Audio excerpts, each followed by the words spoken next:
This podcast is part of the Deluxe Edition Network. To find other great shows on the network, head over to deluxeeditionnetwork.com. That's deluxeeditionnetwork.com.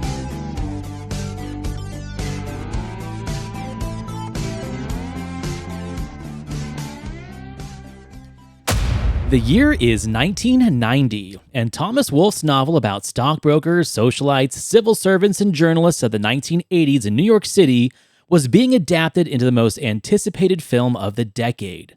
The film was to be helmed by a director who essentially molded the cinematic excess of the 1980s, and it was to star two of the biggest box office draws in roles that many believed would either make or break their careers. But at the end of the day, the film went down in history as not only being one of the biggest box office bombs of the decade, but the most disappointing film adaptation of all time, garnishing hate from critics to theatergoers for decades to come. Has time been kind to this film? A film whose expose book entitled The Devil's Candy went on to be just as salacious as the novel that the film was based on. Tonight, we cover Brian de Palma's infamous Bonfire of the Vanities. Gene Siskel and Roger Ebert, two titans of cinematic review. Sometimes right, sometimes wrong, but always captivating. Your hosts Antonio of the Cult-Worthy Cinema Podcast and Justin Henson of the Movie Wire are here to take you back to the balcony.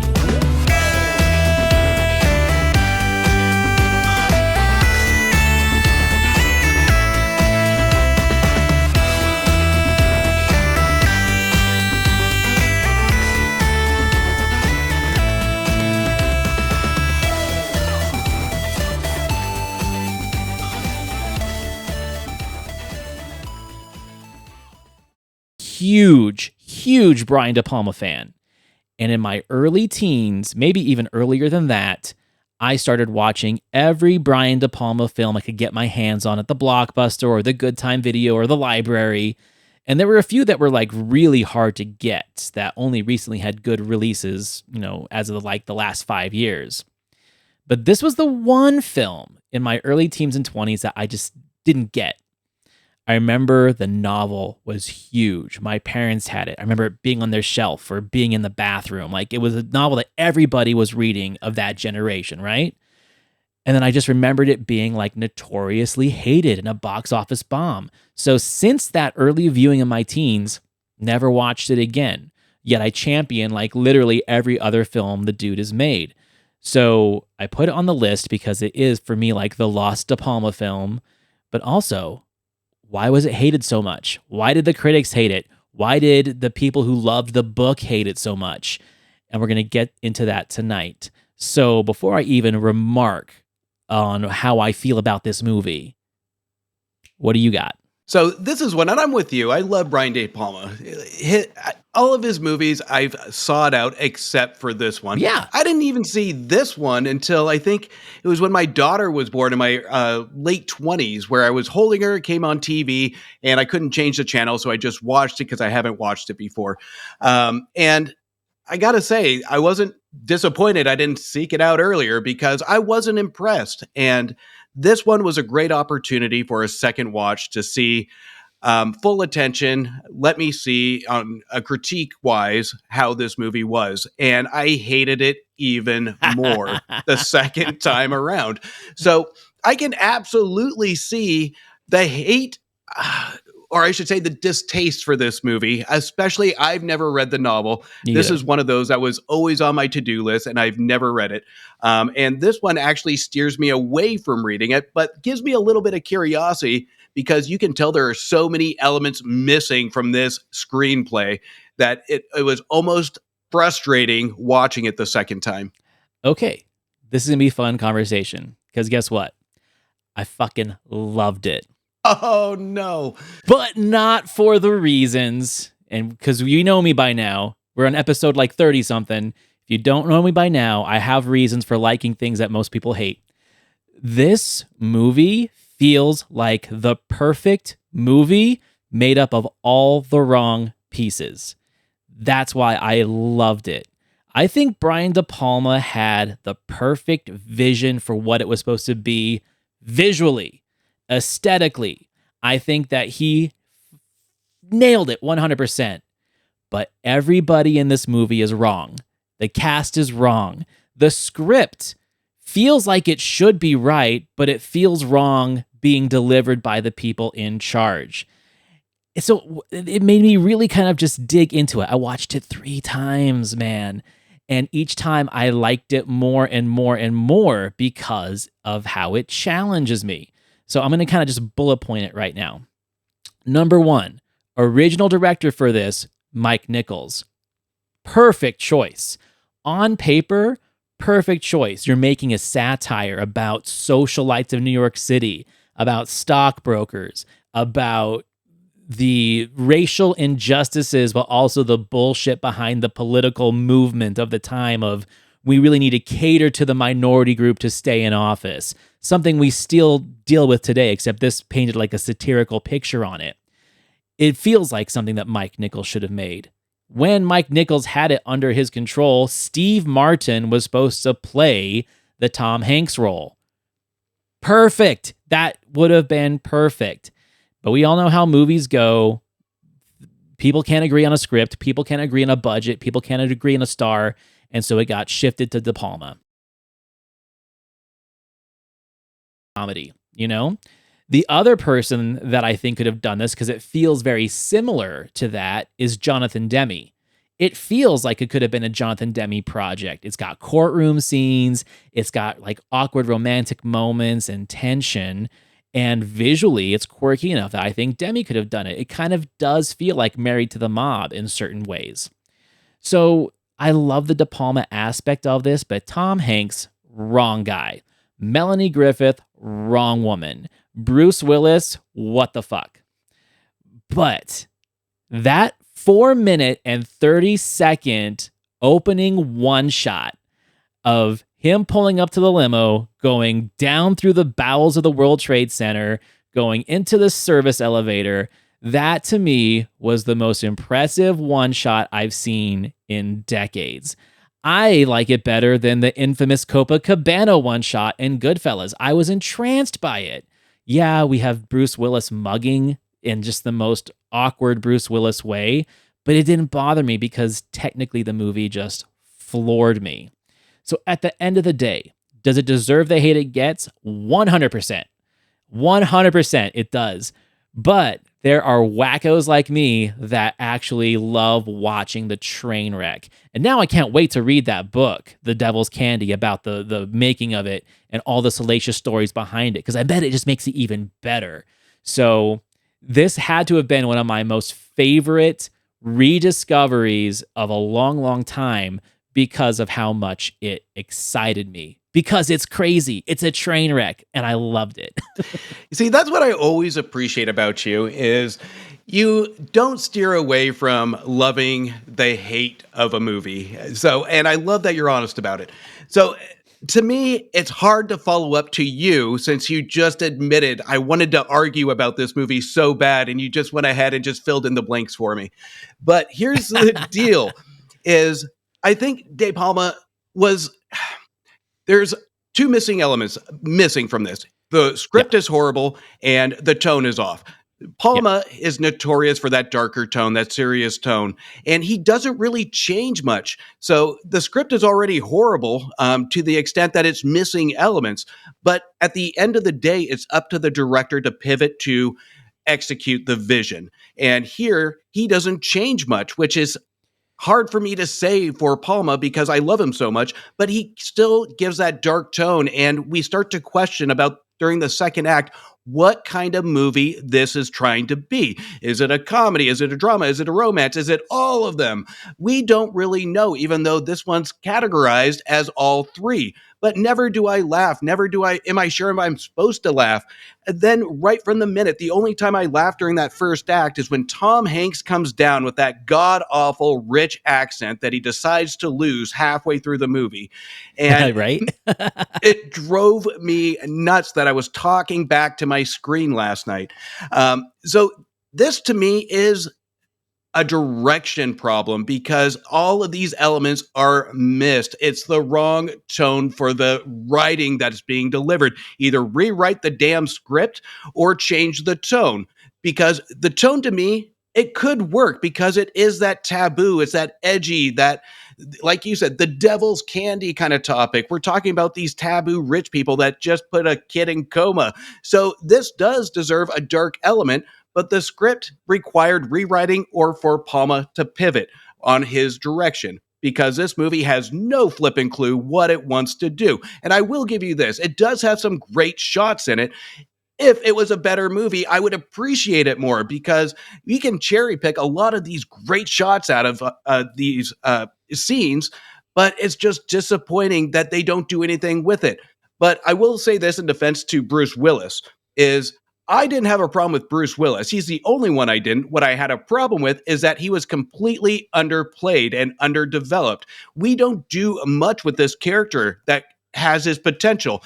Even I can tell that he has a big piece of the book that's not even scratched the surface in this movie. I think he could have done an outstanding job if he had more to work with, because we see him pop up here and there, and we kind of get him driving the story to an extent, but there's no edge, there's no depth to it. And that's the holistic message of this movie, is that it lacks any kind of edge. Until we get the dirty talking Melanie Griffith on screen, and that's the only edge we have to it. This movie needed to be more taboo, it needed to have more edge to it and more bite.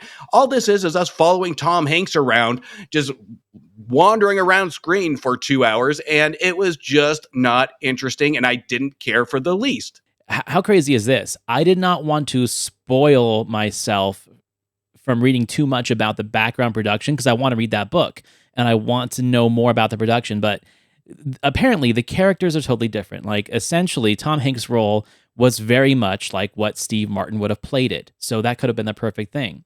The socialite, Maria, the Melanie Griffith character, she's supposed to be a lot more a Southern charm and less kind of like Southern floozy, right? An interesting choice for Melanie Griffith to play it that way. And then the Bruce Willis character, Fallow, he's supposed to be like a smarmy British journalist. I feel like he was almost supposed to be like the Robert Downey Jr. character in Natural Born Killers, just a very snivelly, conniving type of, he's Australian in that movie, but like anything to get the story, any way to manipulate the story to make him more popular, more famous. And Bruce Willis doesn't really play it that way. Instead, halfway through the movie, he starts playing with like an empathy towards the people that he's writing about, which I agree with you. It doesn't feel right because it doesn't match the way we're introduced to him at the beginning or at the end. They try and patch it up with like his closing narration. He's like, here I was writing about these socialites and now I'm one of them. It's not enough, but it does attempt to try and justify, of course, satirically, because this is a satire, his journey and how he has now been transformed into everything that he was writing about that's bad. So yeah, the characters don't work at all. But then I read that Bruce Willis and Tom Hanks were so defended by the studio that any choices that they made, De Palma didn't have a lot of control over what the studio wanted. He wanted them darker, and the studio was like, well, if they're too dark, then people aren't going to like them, and they're big, bankable stars. We want people to like them. So they made the characters likable, but in the book, they're not supposed to be. So you're right. It throws the whole rhythm of what the story is supposed to be completely off. And this is where I take my hat off to De Palma. Essentially, he's like, well, if I don't get to direct these actors and make these characters the way I feel they should be, then I'm going to make this the most De Palma-looking movie you've ever fucking seen, and I'm going to take every little trick in my toolbox and I'm going to put it in a movie that it doesn't belong in. Loved it. We've got the Carrie split screen. We've got multiple examples of split diopter. Every cinematic trick that De Palma has used in every one of his films is in this movie, and they shouldn't be, but they are, because he's like, fuck it. I can't do anything about these performances, so I'm just going to make the most De Palma movie I've ever made, and whatever happens, happens. And here's the thing. He likes this movie. He's like, come out and said, he's like, I don't get why people hate it so much. And, if they do, it's fine. I like what I did under the circumstances that I had, which made me like it even more. Because essentially that's just him saying, all right, you hired me to direct a movie. I'm going to direct a Brian de Palma movie regardless of what you want it to be at the end of the day. Let these assholes with their big paychecks, because it was the biggest paycheck that Bruce Willis, Tom Hanks, and Melanie Griffith had in their entire careers up to that point. They got paid so much money compared to the budget that they had all the shots. They controlled the set. Melanie Griffith, during like a little break in production, got breast implants. So her chest size fluctuates throughout the movie, and De Palma's just like, fuck it.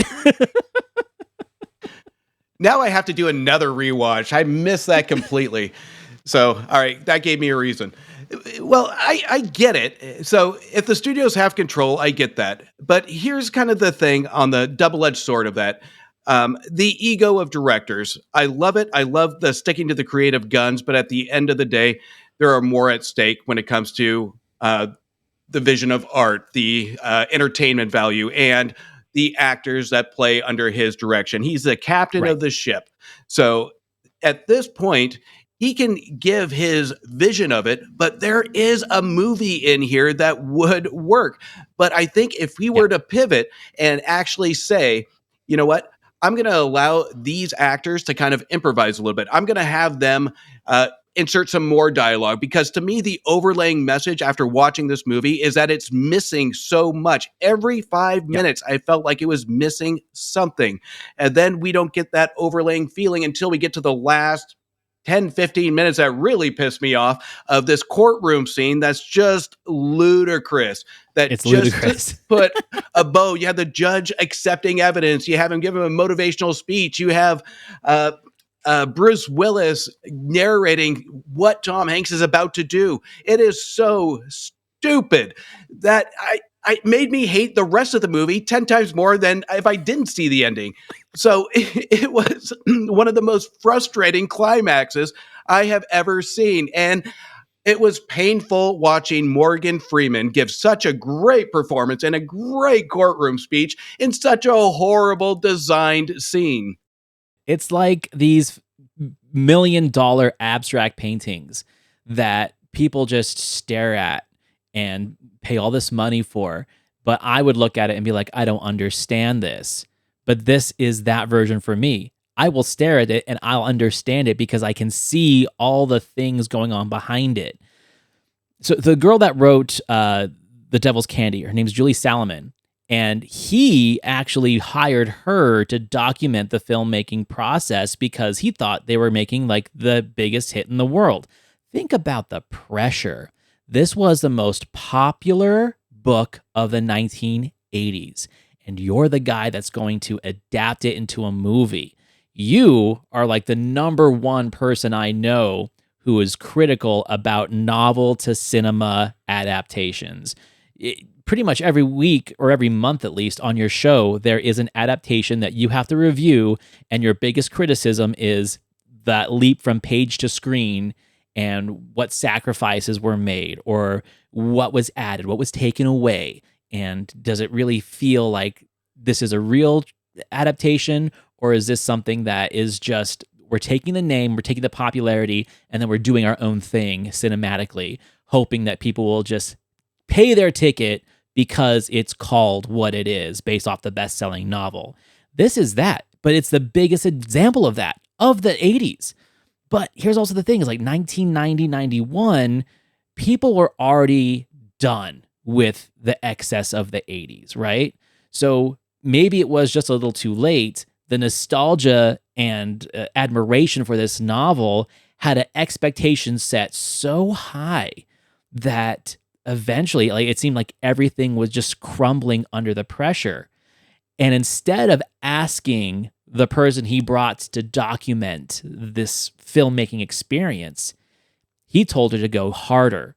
He's like, don't censor anything. This is psycho. This is going to make a great book. And at the end of the day, her expose on this movie was a bigger seller and a bigger hit than the movie adaptation of this book was. And that just goes to show, man, like, people almost wanted this to fail. Like, it was so big that it couldn't be good. There was no chance it could be good. It was the perfect epitome of that 80s into 90s mentality where everything was built up so big and there's so much excess that the final result is a total disaster. It's like the housing market collapsing, right? It's too big to break. Oh no, it's not. It's going to break, and it's going to break hard. $50 million budget, and it only made 15 at the box office. It almost reminds me of when E.L. James released the 50 Shades of Grey adaptation, where people had such high expectations, and it did well, but at the same time, it was a horrible movie.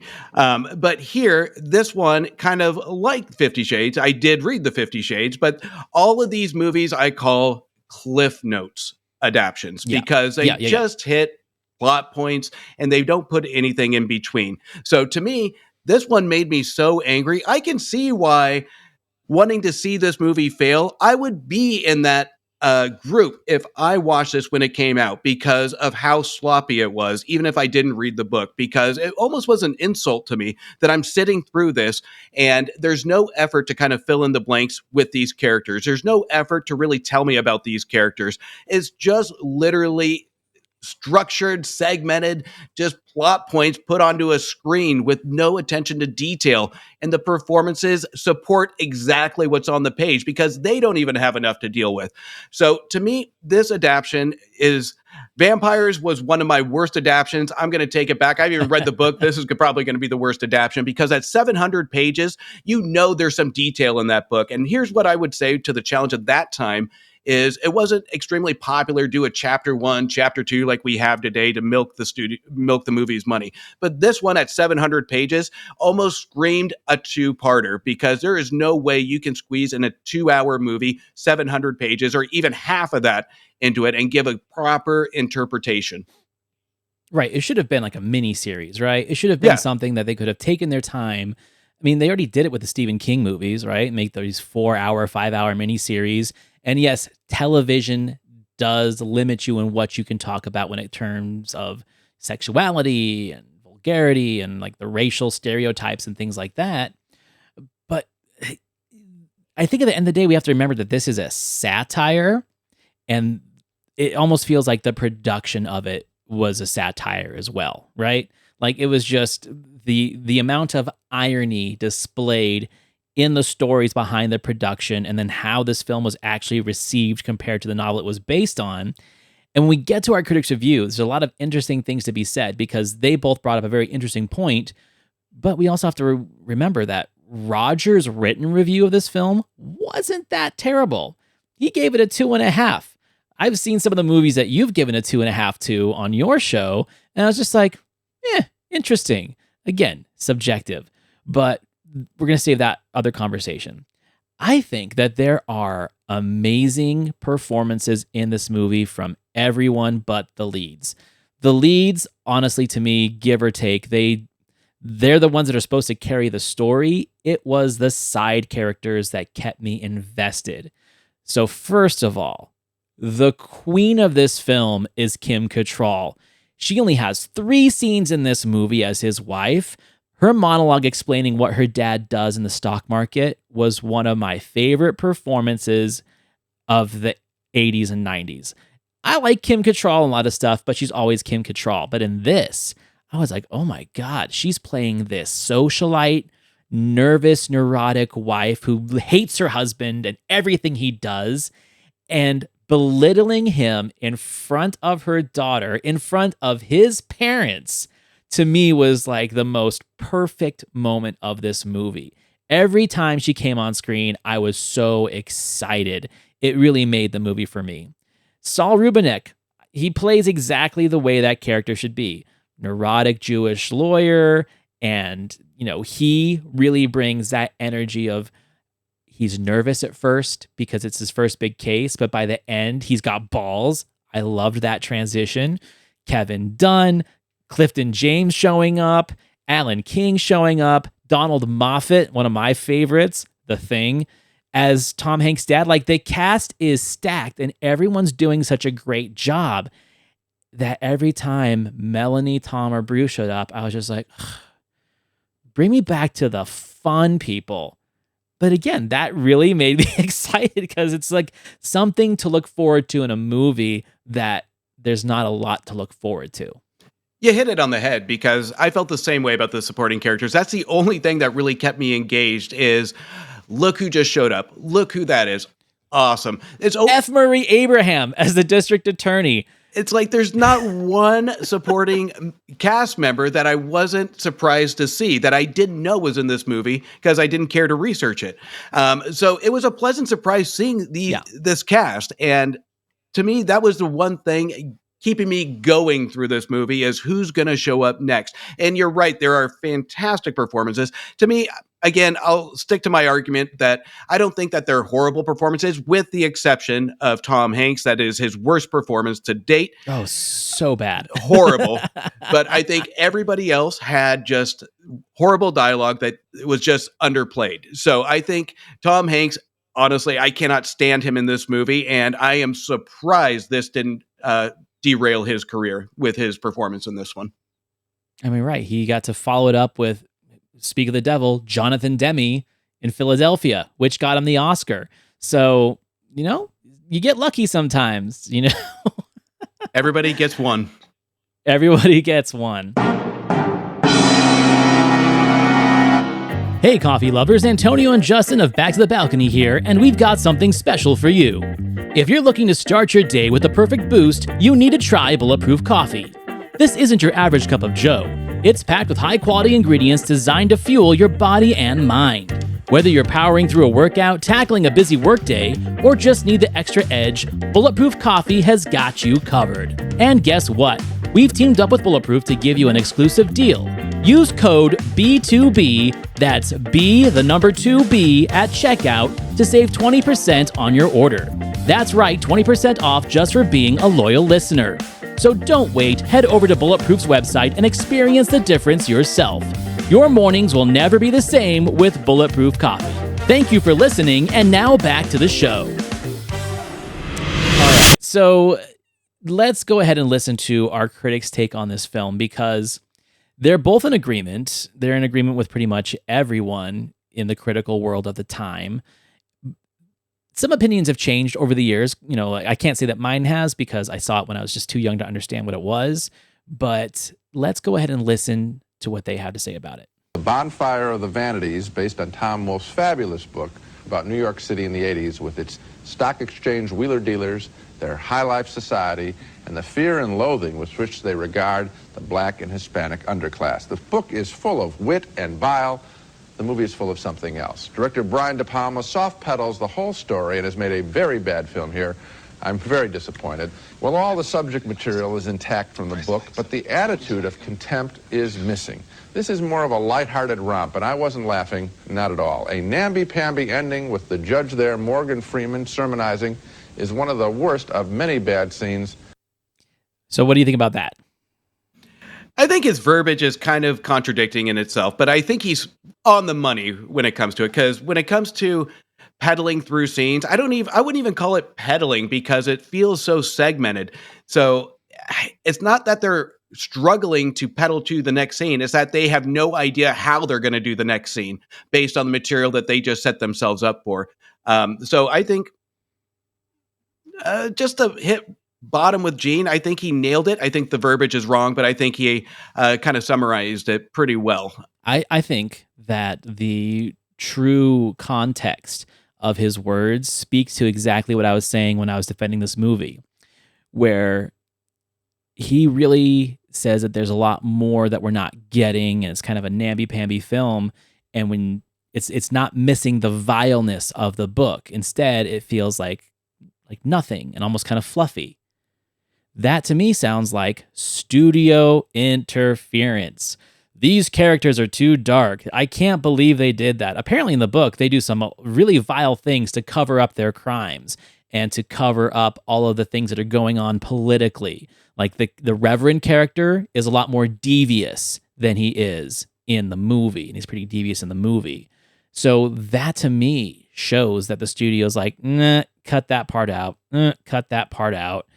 It's like when I went back and read a bunch of the John Grisham novels after they made all those adaptations in the 90s, and I was like, holy shit, there's some dark stuff in here They didn't put that in the movie? Well, no, because it's not going to be as likable or as emotionally gripping as the films are, because some of those people do some terrible things. I feel that this is the same thing. There's a lot of terrible things in the book, which now I can't wait to read it.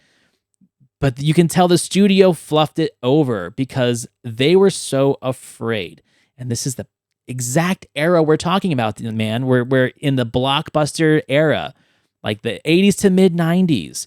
We haven't hit Reservoir Dog time yet. We haven't hit Scorsese's Casino or Goodfellas yet, where we can actually revel in the depravity of these things that people are doing, right? We're still trying to give these dark stories happy endings. It fits with the time that a studio would do this. So as he's explaining all the things that have been truncated or omitted from the book, he is actually, and I think not 100% consciously, telling the story of why the film is the way it is, because the studio didn't want it to be like the book. Yeah, we've talked about it. It's not like the book because it's, like he said, mamby-pamby. I love that verbiage, but I do actually too. It's a fun word. But it tries to be a comedy, but it has no direction to be a comedy. It tries to be satire, but it doesn't have the messaging lined up to actually prove a point of satire. Yeah. So this is where it's going in the fork of the road, where it just really doesn't know where to go. And it goes to kind of what Gene was saying, to one of the horrible scenes that we spoke to earlier, the courtroom scene, that tries to sum it up like a Disney movie with this motivational speech that really just goes nowhere. It becomes comical when it's not supposed to be comical, because you can tell, based on Siskel's take on a lot of these characters, is that there should have been more. We take the Reverend character that comes across more like a cartoon than serious. He comes across as just like a written diabolical villain, and you can tell that's not how he's written. There is some intent to him that we're just not covering. So I think in a summarized version that Siskel's saying, I agree with. Yeah, it's muted cynicism. The cynicism has been diluted to the point where now these jokes don't land. The point of these characters doing what they do don't land, and you are left with scenes that feel unfinished. Perfect example is a scene where Tom Hanks is wearing the wire to try and get, a taped confession from Melanie Griffith, and instead she kind of like starts seducing him, and then they're interrupted by the lawyer, and then they just run away. We don't get a closure to that. That's the whole movie. It's like 3/4 of a scene that just doesn't know how to finish because it was diluted at some point. Or maybe they did shoot it and it just didn't get edited into the movie because who knows what the hell was going on, right? That's why I said, I gotta read that book. I gotta know. I'm so fascinated by it. Anyway, he continues. I didn't even want to see this. I love this book so much, I didn't want to see the film made, and boy, I sure didn't want to see it made this way. Well, one of the problems we both have is that we've read the book. Mm-hmm. I can only imagine what this movie would seem like to somebody who hadn't read the book. Maybe they'd like it more. The problem is that time after time, the book made such an impression on me that I was sitting there saying to the screen, that's not who that person is. That's not why they're doing that. That's not really what happened. That's not what it was like. Right. Until what you get is sort of like kind of cartoony highlights of events in the movie, with the movie giving you no idea at all as to why these things are happening or the motivations of the people involved. Or why it's so important to document what was going on in New York at this time with these people. Yeah. There's no urgency here. So this is the way I'm going to compare my feelings of this movie to probably your feelings of this movie, right? We are two young kids watching the Texas Chainsaw Massacre, right, for the first time. And you are covering your eyes during the scary scenes because you don't want to be scared. And I'm the one who is watching, not blinking, waiting for the next moment of gore, but then the gore doesn't happen because it's really not that kind of a movie. It's building the tension, it's there, the scares are there, but the promise of limbs flying and viscera all over the place aren't fully delivered. But I'm excited by the idea of it. I think that's what we're talking about here, and it perfectly goes with what he's saying. Everyone read the book in the 80s and the 90s, so they had an expectation of what they wanted the movie to be.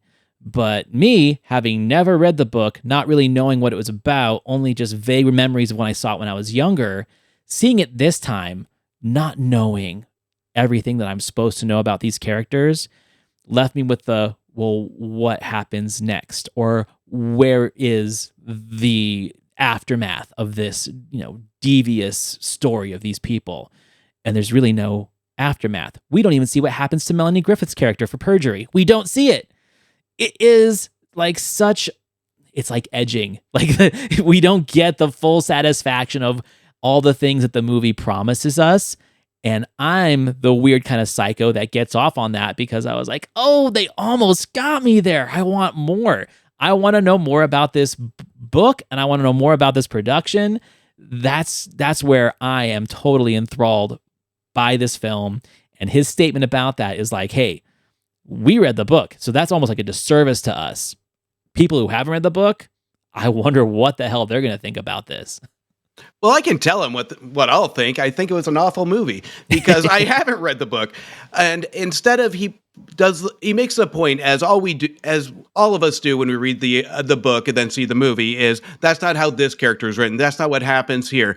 So I get that for the people seeing that movie and they might be upset, but instead for people that didn't see the movie, I was saying, what in the actual fuck? So there is nothing in between.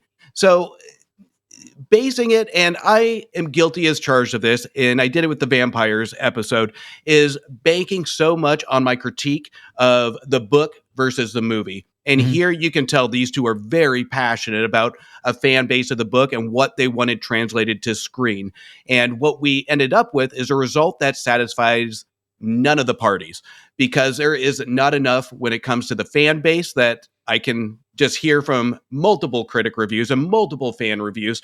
And there's nothing for somebody just being introduced to it. So I would be curious about the book, because at this point, would I have a greater appreciation seeing the actual film version first versus the actual novel? I don't know. But I think he is spending way too much time just looking at it as a pure movie. And that's where we're missing a lot of these elements of what is your critique of the movie, not the adaptation. So you can put tidbits of the adaptation on why it's not going to satisfy the fans, but how is it as a movie? Because I can tell you right now, looking through my eyes, it sucks.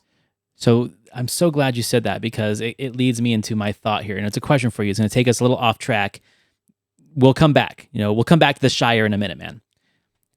At what point do you think, I mean, this will be different for different people and their viewing habits. But for me, there's a point where if I'm watching a film and I start to recognize that the film is no longer a narrative movie that I can follow and that I can be entertained by or enjoy what the film is actually trying to tell me, it starts becoming less of a film and more of an experience, right? I'm no longer looking at this as a movie. I'm no longer looking at this as a first, second, and third act narrative. I'm looking at this as a zoo exhibit. I'm looking at this as something that is doing something to me visually and auditory, and it's no longer a movie. It's become an experience, and now I'm invested in the experience. Not everyone watches movies that way, but for some reason, I just have this thing where I can tell that if I continue my expectation of watching a movie as a movie, I'm doing myself a disservice and will not let myself feel justified that I spent 2 hours and 10 minutes of my time watching something. It's almost like you have to adjust. You have to redirect your energy into, well, this isn't a movie anymore. This is an exhibition. And that's how I felt about this. And there's lots of movies that David Lynch movies, I think, are an example of that. Not a lot of them are very strong narratively. So you take yourself out of that narrative mindset and you put yourself in the immersive experience of what it is visually, what the score is doing, what the editing's doing, if there's a fucking strobe light making like you seizure. And that, I think, is the best way to describe my attachment to this movie. it's not entertaining and it's not a good movie. It was an experience. And that's the best way that I can justify my personal scoring of this movie and, what it says about me as a cinema appreciator. Yeah, and with any movie, you want to kind of find things that you want to cherry pick and like and appreciate. And again, some people are going to have different eyes. Like, to your point, people are going to like this movie, and when it gets to that point, with me at least, I try and find something. I know I brought up the musical compositions, the editing, whatever it may be, and when it comes to the experience with this one, I will give it the experience. I was actually talking, like I said, back to the screen on what the hell Tom Hanks was doing with his career at this point. But at the same time, there's a fine line between when you end up in an experience purgatory of watching a movie, and that is where we find just pure intent of laziness or studio constraint. Here, I think it's a little bit of both, to be honest with you, where we see the lack of care put into kind of the written dialogue. That's with me. I'm a dialogue guy, you know this, where I just kind of shut down because there's not enough context. And this is the origin of the filmmaking process, is what's written down. If we can't nail that right, that's going to ruin the experience. And there's nothing in the background that's going to really help it if the cast and the director aren't bought into what's written on paper. To me, I gave you the point earlier that it does have a couple great shots. That's what I cherry picked out of it. But holistically, the experience, it wasn't an experience for me. It was a chore to watch this, because if it wasn't for that last 15 minutes, or if that was redirected to kind of flow and give me a satisfactory climax, I could cherry pick a lot more good things. But the fact it led up to just that, just put the exclamation mark on it, saying this is not a pure creative vehicle. This is pure laziness. And I think this is one of the good things about having like this kind of discourse, is that I don't have any antagonistic thoughts about your critique or your opinion, because it's hard to defend this movie. All I can do is defend my stance on it. But there are people that you can't have that conversation with, because like, no, you're wrong. There's a lot of cinema podcasts that are out there that if you're just going to listen to them argue for 30 minutes, well, I don't need to listen to a podcast for that. I can literally have that conversation with like anyone in my social group about movies that I love and they hate. So that's where this kind of discourse is becoming interesting, because like, I knew you're going to hate this movie. We never talk about the films before we record. I knew you're going to hate it. I knew this was not a Justin movie. And I think that you probably expected that I was going to have some weird opinion of it, which I do. And that's why I'm saying, like, where the subjectivity of cinematic discourse is really what makes a movie more entertaining, because you're going to make me think about things that I didn't think about this film. And I think that you're going to think about things that I've said about it. You're like, oh shit, am I going to watch this fucking movie again because Antonio brought something up? I mean, I'm going to watch this movie again just because I fucking loved it. But that is the point. And when they have these conversations where they both agree, they do bring up a lot of similar points. Once we play the last sound bit, I want to read something from Roger's written review, which is a lot different than what he put on the show. So let's go ahead and listen to that before we finish that part up. In a movie that is filled with disappointments, the biggest disappointment for me was the Bruce Willis character. Absolutely. They really missed a chance here. I mean, why do they get so tied up with the notion that they have to fill up a movie with stars that they don't look at the book and see who this drunken, British, freeloading little guy was? And why not get somebody who can play that fascinating character instead of having a big lump of dead space there taking up so much screen time? The question I have is for Brian de Palma. If you want to make this film, why make it this way? If you wanted to make it at all, try to make it... There are a dozen directors that could have done a much better job. That's kind of where it's at. Yes, there were other directors attached to this before De Palma took it. At the end of the day, I just have to read that book. We might have to have like a follow-up episode of like things that we learned about this film, because this film truly excited me and fascinated me more than any movie that we've covered on the podcast so far. Again, I'm not saying it's a good movie. I'm saying it just fascinated me that it exists and why it exists and how it exists. So I'm definitely going to do a lot more research and groundwork on that. But I agree with Roger 100% about the Bruce Willis character, but he's not the worst thing about this movie. Tom Hanks is the worst thing about this movie. Tom Hanks sucked. He was bad. And I'm not even sure if that's his fault. Maybe he just isn't very good at playing bad guys. It's just not him. It's not what we saw in the movies before, and it really isn't what we've seen in movies since. It's almost like The Rock having a contract where he can never lose in films, right? I feel like this is kind of the thing. Like, we have to be able to like Tom Hanks from first moment he's on the screen till the end of the movie, till credits roll. And this is the one movie where he plays a guy that we really, really shouldn't like, but they do everything in their power to make us not hate him. And that was a mistake. He couldn't do it, and it wasn't directed right, and it wasn't written right. So to me, and normally I would say Melanie Griffith is like the, most challenging thing of a movie for me, but for this one, it was Tom Hanks 100%.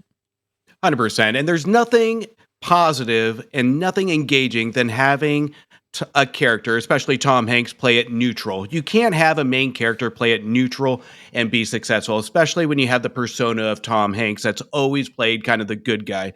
And to Siskel and Ebert, I'm surprised they didn't bring this up more in this review, because they were very critical of Tom Hanks during kind of this point in his career. So the fact that they focused on Bruce Willis, which in my opinion wasn't the worst character, honestly, to give it some edge, I envisioned a Kelsey Grammer from 15 Minutes kind of character in this movie. But I think he had not the most screen time. If we're going to place blame on the ones that have to carry us through this story, not the one that just is placed to help move the story plot points when it needs to. So it fascinates me that they picked on Bruce Willis specifically. Well, and then like the Melanie Griffith part, like I can understand why she's in the film, because she was in De Palma films before. She was in Body Double, in which she plays a porn star, which, she plays that well. But I don't buy the socialite aspect here, and they try and kind of fix that with dialogue, oh, well, she's from the South and her husband's like this, old rich philanthropist dude, and he knows that she's cheating on him with everybody. Okay, yeah, that probably has a lot to do with what the character represents in the book, but not once did I see her in this film as somebody that a guy would cheat on his wife with. It didn't make sense to me. And on that same note, to see a film where Kim Cattrall literally eats Tom Hanks for lunch, outacts him, outperforms him, and steals every bit of energy on the screen when they share moments on the film together, I was like, you are killing this movie, Tom Hanks, if you're letting Kim Cattrall steal the scenes from you. It made me love her that much more in this movie. So, I mean, I could go in circles about this whole thing, but yes, Tom Hanks, sorry, buddy. But, he's not crying after the career he's had since the early 90s. So, again, I'm going to be somewhat predictably contradictory in my rating of Gene Siskel. Just because I liked the movie and he didn't doesn't mean that I don't appreciate why he was disappointed and the verbiage that he used. He read the book, he had very high expectations, but at the end of the day, he was severely disappointed, as most of America was, with this adaptation. So I think this is a solid C+ of a review for him. I think that he could have been a little bit more eloquent with his words and gone into a little bit more detail the way that Roger does of the why, right? And we talked about this before. He's so good at giving us the basic description of the movie's failures or why he wasn't entertained by it, but he doesn't do well with examples, He doesn't do well with, okay, well, why did the character do this? And why did the director choose to do this? Instead, he likes to use action verbs. He likes to say ugly. He likes to use the words like stupid, gory, dangerous, things like that. And in this one, he uses the word namby-pamby, whatever. But it's not a bad critique of the film if you're coming at it from the viewpoint of a cinema critic, of a reviewer.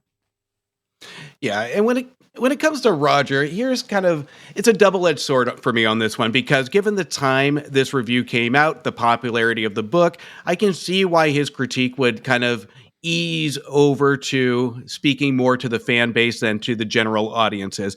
But if I'm watching it today, that's what actually drove me a little bit nuts, as I kind of spoke to earlier, is it focuses too much on the fan base. And let's look at the characters by themselves. They don't mention Tom Hanks, Melanie Griffith, all these main characters that are supposed to drive this story, but he focuses on one of the littler parts that, again, I wish we saw more of. So he doesn't add elements to really push that why factor for anybody to kind of take away from. So he is so upset with this adaptation of what he wanted, that he really doesn't give more of a reason cinematically of why this doesn't work, other than asking the question, why? Why would they make the movie this way? So if you can't fill in the blanks by watching this movie and give your actual insight to it, then to me, I don't think it's a complete critique. He goes into depth on his written review, so I'm going to give him a little bit of credit on that. But again, the audio doesn't match the video when it comes to his written critique and what we see here. So for that reason, I'm going to give him kind of a neutral pass at 2 stars. Okay, I like that.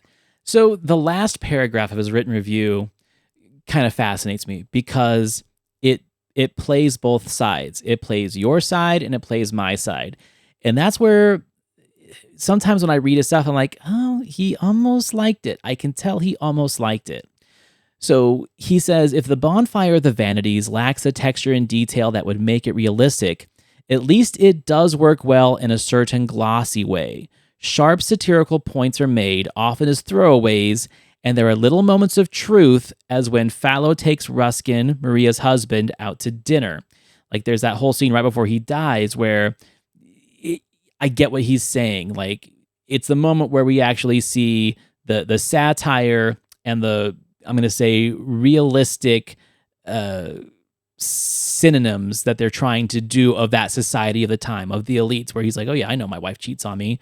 It's a really interesting moment. But then he pisses me off, because he says Kim Cattrall goes way over the top as Sherman's wife, Judy, which sometimes works, as when she tries to give a dinner party while her world crumbles around her. Great scene. However, he says, a famous scene from the book in which she explains to their child that daddy makes millions by taking crumbs from other people's cakes is overplayed and underlined until it dies. Fuck off. That was my favorite scene of the movie. That was the scene of the movie where I was like, okay, I'm in. I'm locked. That was the moment where they literally reached out of the projection screen, grabbed me by the neck, and pulled me into the movie, and I was in. There's those moments in films where you're like, do I really want to finish this movie? Which I'm sure you had several, as you said. That was the moment that kept me in the movie, and he talks shit about it.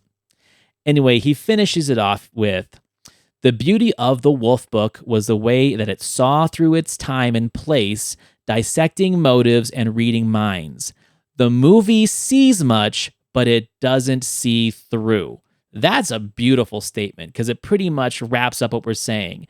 It's showing us a lot from the book when it comes to the aesthetics, when it comes to like these fancy parties, stockbrokers, affairs, all that garbage, but it doesn't take us to that resolution of each character or what happens to these people once like the gig is up, right? It's an empty feeling kind of movie. And this is where I'm an idiot, because somehow I feel maybe that is a cruel joke and it's actually intentional, that there's an irony to it where it's like, you want to see these rich people get their comeuppance? Guess what? You don't get to, because that's what happens in real society like this, that they literally buy their way out of trouble, or they're so untouchable politically that they never see a jail cell, they never see any real ramifications to their actions. That's kind of what the whole movie is about. So in a way, that empty feeling that both he and Gene talk about this movie leaving for him, I'm going to play that weird kind of tinfoil hat guy and say, I think that might be intentional. It wants you to be disappointed in it, because we are disappointed when people at the upper crust of society don't get their comeuppance. I will say I love your version 1,000 times better, but It's probably not true, but that's how I like it. I love it. But at the end of the day, my take is it took for granted the fan base thinking the audience was going to fill in the blanks because this book was so popular. They got overconfident, and that's the fault of the writing, in my opinion. But I love the articulate finisher of the Roger Ebert review. But obviously, Ebert had his favorite characters in this book, and he made it apparent because he hated your favorite and he hated my favorite. So there's no winning in Roger's review in our cases. Well, of course, the two film critics are going to like the smarmy journalist. Why wouldn't they? It speaks to their inner person. Anyway, well, I love this conversation, and it's cool that you hate this movie. I loved this movie for probably all the wrong reasons, and I'm totally comfortable with that. And I'm going to buy it. It's a shelf-worthy movie for me. And I'm going to examine it. I'm going to buy that stupid book probably today, or find it on Audible or something. I want it. I want to know more about this. I haven't been so excited about the background of a film since Alien 3. Like, what happened? Directors changed? Stories changed? I need to hear all about it. So this is like my Alien 3 of tinfoil hat. Let's dive in.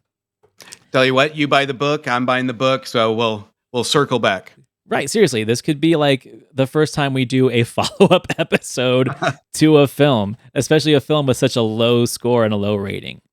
So anyway, maybe we'll fare better next week, because next week we are going to bring Justin's pick to the show, which is the Michael J. Fox film, The Secret to My Success.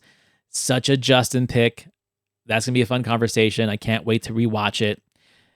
Yeah. It's been a while. I can't wait for that one. Classic. So anyway, thank you for putting up with us this episode. Thank you for putting up with this film. I'm curious to know what people think about this. So please get on YouTube. We're getting a lot of YouTube comments lately. There's a lot of fun discussion happening in the chats and the comment sections of the last episode especially. So let us know what your thoughts of Bonfire of the Vanities are. We'll probably end up reading them on a follow-up episode so we can see, what does the public think? Are they rediscovering this film? It literally is like the one De Palma film that nobody talks about. I mean, all over cinema podcasting right now in the Twitterverse, everyone's talking about Blowout and Carrie. Snake Eyes has like a reemergence right now. No one's talking about Bonfire of the Vanities, so let's get that conversation going. Rightfully so. Rightfully so. Anyway, thank you so much for listening. Please follow us on Twitter, Facebook, Instagram. You can find me, Antonio, at TheCultworthy at thecultworthy.com. You can find my co-host Justin at themoviewire.com. And like we always say, if there's a film that you want to have us cover, as long as Siskel and Ebert reviewed it, let us know and we'll throw it on our list. Justin, I will see you next week. See you next week.